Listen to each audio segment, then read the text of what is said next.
Penso que hoxe moitos galegos estarán confundidos e lles costará entender como é posible que se convoque unha manifestación contra a xestión da Xunta de Galicia ao mesmo tempo que os profesionais médicos de toda España manteñen viva unha folga contra a xestión do Ministerio de Sanidade. E creo que lles axudará a comprender mellor esta situación que lles aclaremos que esta convocatoria de hoxe ten moito máis que ver co partidista, co político, que co sanitario.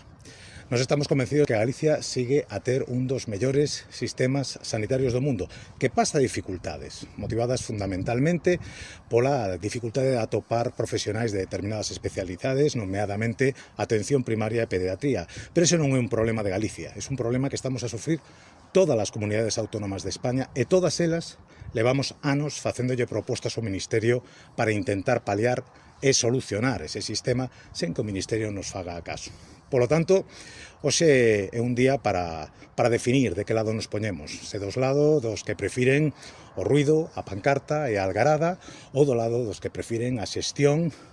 a proposta razonable e a búsqueda de solucións. Nós vamos a estar sempre deste segundo lado, sempre vamos a estar na defensa da nosa sanidade a través de propostas e da mellora permanente e o gallá que sexan cada día máis os galegos que sigan nese camiño, porque creo que é o que garantirá que sigamos conservando e mellorando un dos mellores sistemas sanitarios do mundo.